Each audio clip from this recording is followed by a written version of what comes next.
Alhamdulillah. Baik, alhamdulillah. Sekarang kesibukannya apa, Mas? Mas, sekolah daring. Sekolah daring. Ya. Ada kendala apa enggak sekolah daring itu? Gimana ya, Mas? Kendalanya nggak enjoy aja pakai HP. Oh iya. Kemarin kan juga saya kan juga PPL di SMK 2 Sukoharjo. Nah itu saya juga banyak menemui kendala-kendala yang dihadapi anak-anak SMK dalam sekolah daring ya, kayak gitu, yang susah sinyal lah, yang HP-nya nggak ada, kuotanya terbatas, dan sebagainya ada-ada aja. Jadi ya masalah mereka itu banyak juga itu loh, misal sering. Dan sebenarnya di SMK itu kan harusnya banyakkan prakteknya ya.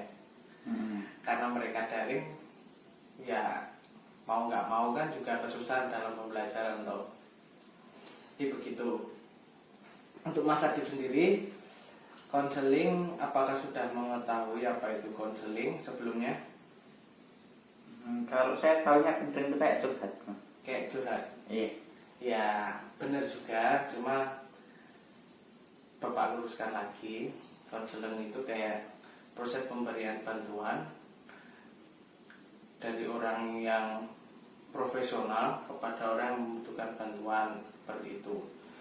Terus dalam konseling sendiri ada beberapa asas yang harus dilakukan oleh saya ataupun Mas Adib sendiri sebagai konselingnya.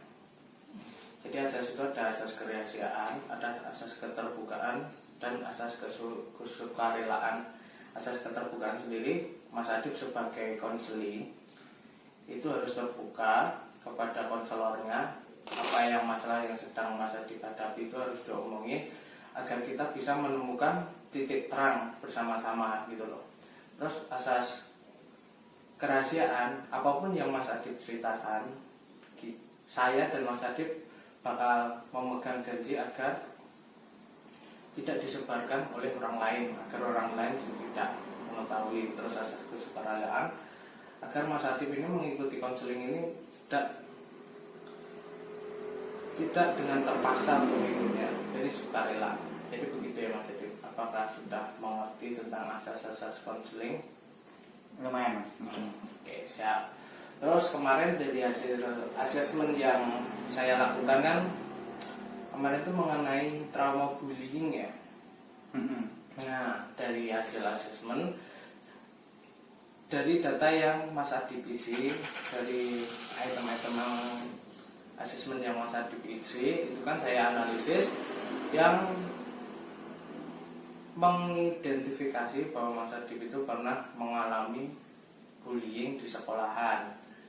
Nah itu ceritanya bagaimana Mas? Coba Mas Adib ceritakan. Jadi itu waktu masih kelas 10. Masih kelas 10. Masih kelas 10. Jadi kan saya punya kakak kelas. Jadi itu kebetulan kelasnya bersebelahan sama kakak kelas itu. Nah, entah gimana awal mulanya, pokoknya ada salah satu kakak kelas itu yang setiap ketemu saya kok saya jadi ngeri gitu Mas. Jadi dia itu sering kayak ngejek saya buat bahan bercandaan ke teman-temannya. Terus juga sering itu suruh nyuruh gitu, jadi saya suruh beli ini, kalau misalnya saya nantinya kayak nggak mau, misalnya udah buru-buru ke kelas itu, ya kayak dia kayak dipoles lah, atau nggak tahu dia dipoles itu dipukul kepalanya gitu. Dijitak atau gimana lah pokoknya. Terus lama-lama tuh saya jadi nggak nyaman Mas, kayak kalau khawatir kalau mau keluar kelas itu kok kalau ketemu masnya itu lagi nggak enak gitu rasanya, kayak pengen menghindar itu sih Mas. Jadi di sekolahan itu kayak nggak tenang gitu. Apalagi pas udah istirahat atau pas nggak jam kelas. Itu periode kelas 10 sampai selesai ya berarti ya? Iya, pokoknya sampai naik ke kelas 12. Nah, naik ke kelas 11 ini, Mas Adib kelas 11 kan ini? Iya. Nah, untuk kelas 11, waktu kelas 11 ini apakah masih seperti yang kelas 10 itu perlakuan kakak kelasnya Mas Adib pada Mas Adib? Kalau kelas 11 ini udah mendingan. Mungkin juga karena itu kelasnya udah nggak sebelahan lagi Mas, jadi ruangnya kan pindah, jadi udah agak jarang ketemu, tapi tetap aja kayak saya ketemu tuh kayak bisa menghindar.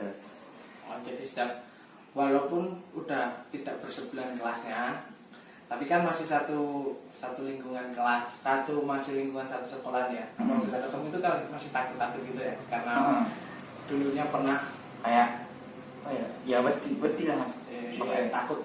takut nanti kalau ada urusan lagi sama itu disuruh lagi, diolok-olok dan sebagainya.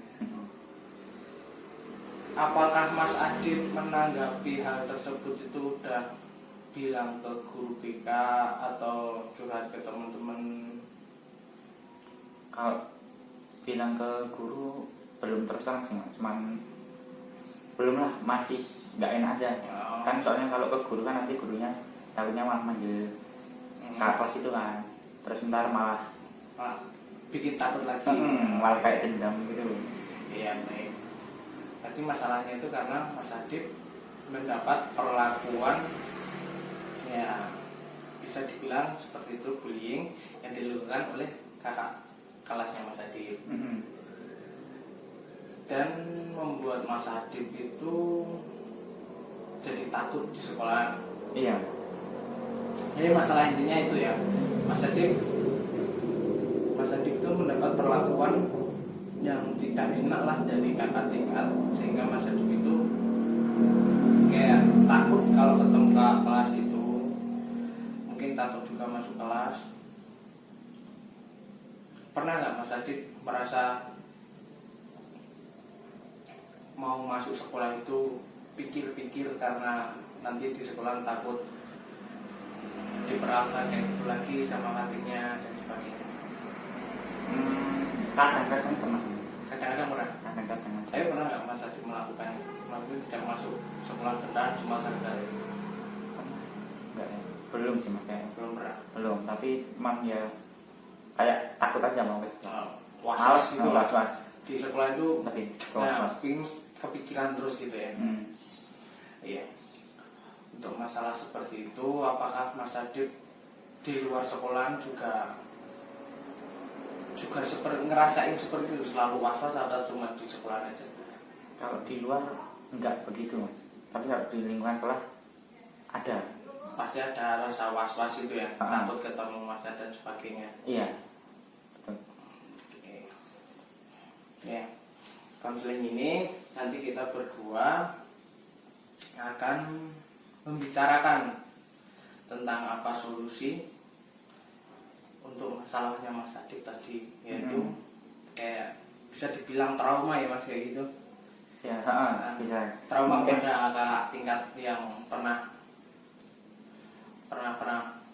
berlakukan Mas Adit lah, pernah bully Mas Adit. Nah, pasti melalui trauma, dan nanti kita di sini mencari jalan keluarnya, gimana perasaan Mas Adit yang takut kepada kakak tingkat tadi bisa dicari jalan keluarnya. Nah, nanti Mas Adit sendiri yang menentukannya. Saya paling cuma bantu-bantu agar Mas Adit menemukan jalannya, menuntun lah istilahnya, menuntun Mas Adit biar gimana Mas Adit nanti tidak takut lagi apabila ketemu dengan kakak kelas yang pernah membuli Mas Adit. Nah, sekarang Mas Adit kan daring ya, otomatis kan juga udah jarang sekali ketemu dengan kakak tingkat itu. Apakah Mas Adit masih ada kecemasan apabila besok sekolah itu masuknya secara luring lagi dengan datang ke sekolah sampai saat ini? Kalau sampai saat ini malah nggak kepikiran, soalnya kan udah kayak coronanya nggak tahu ini sampai kapan, jadi lebih tenang aja. Lebih tenang, nggak ketemu. Tapi tetap ada perasaan was-was ya apabila nanti kalau masuk lagi dan ketemu semua. Mungkin ya, kalau harus masuk lagi adalah rasa takut kayak gitu. Ya, coba Mas Adit bayangkan ya, semisal besok sekolah sudah berlangsung lagi di sekolahan dan Mas Adit nanti masuk kelas dan ketemu dengan cutting yang kakak kelas ya, kalau kakak kelas yang Mas Adit takuti tadi, tapi Mas Adit sudah tidak merasa takut. Mas Adib sudah nggak ada beban. Coba bayangkan aja perasaan Mas Adib itu gimana kalau sudah tidak takut dengan yatim tersebut. Kalau kayak gitu mungkin juga lebih enak. Jadi kayak bisa bergaul ke semua orang tuh lebih enjoy. Nggak ada rasa was-was sama sekali. Ya, berarti kan lebih enak loh apabila Mas Adib tidak merasa takut lagi pada kakak kelasnya. Mungkin juga nggak takut, pelajaran juga lebih konsentrasi, nggak melulu memikirkan hatinya nanti kalau istirahat gimana, nanti kalau ketemu gimana dan sebagainya. Berarti kan lebih enak. Nah, nanti kita mencoba mencari jalan keluarnya agar apa perasaan Mas Adib yang telah Mas Adib bayangkan tadi bisa terrealisasikan. Jadi agar Mas Adib tidak takut lagi dan Mas Adib juga akan lebih senang lagi dalam menjalani kehidupan di sekolahan. Misalnya belajar mengajar di sekolahan, nanti juga lebih senang. Mas Adib juga pasti kumpul-kumpul dengan teman-teman lainnya tanpa ada gangguan kakak tingkat dan perasaan was-was apabila ketemu dengan kakak kelas tadi ya. Seperti itu. Terus Mas Adib sudah mengetahui belum? Apa Mas Adib coba berpikir apa yang harus Mas Adib lakukan agar tidak takut terhadap kakak kelas tersebut? Apa ya? Kalau saya mikirnya lebih baik nggak ketemu aja gitu. Lebih baik ketemu.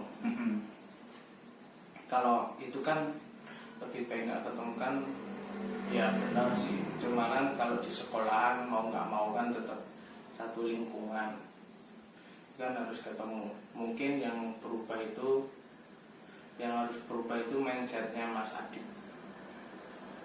Jadi menghilangkan rasa, mungkin yang harus dicari itu gimana cara menghilangkan rasa takut Mas Adib terhadap kakak kelas tersebut. Itu Mas Adib menemukan cara itu nggak? Coba. Nggak tahu. Ya, berarti itu nanti buat PR untuk Mas Adib. Nanti coba cari cara-cara gimana Mas Adib tidak takut. Apa misalnya merasa terbiasa, maksudnya ya udah nggak apa-apa, dia juga sama manusia. Jadi menaikkan diri Mas Adib sendiri loh, agar lebih percaya diri, agar tidak takut terhadap kakak kelas tadi. Nanti contohnya seperti itu. Nanti saya kasih tugas untuk Mas Adib agar untuk mencari cara-cara gimana sih saya biar nggak takut sama orang itu, agar Mas Adib sendiri kan juga lebih enak. Masa iya saya sekolah kok kayak was-was terus, tertekan dan sebagainya. Nah, itu mungkin jadi PR untuk Mas Adib untuk memikirkan solusi gimana caranya Mas Adib agar tidak takut lagi. Mungkin saya cukupkan untuk konseling hari ini. Mungkin saya akan lanjutkan besok atau mungkin besoknya, nanti tinggal kita rencana di WA. Kita menentukan tanggal dan jamnya sekalian. Mau di rumahnya Mas Adib ini lagi atau mau di rumah saya juga nggak apa-apa, atau mungkin malah di warung makan pun saya juga nggak masalah. Yang penting enjoy aja. Ya, saya kira cukupkan aja untuk konseling pada hari ini. Jadi ada tugas untuk Mas Adib mencari solusi. Gimana ya, nanti selanjutnya di sesi kedua kita ngobrol lagi gimana solusinya Mas Adib. Nanti kita bicarain berdua agar ketemu jalan keluarnya. Seperti itu ya Mas. Ya. Terima kasih atas waktunya dan mohon maaf telah mengganggu waktunya siang-siang.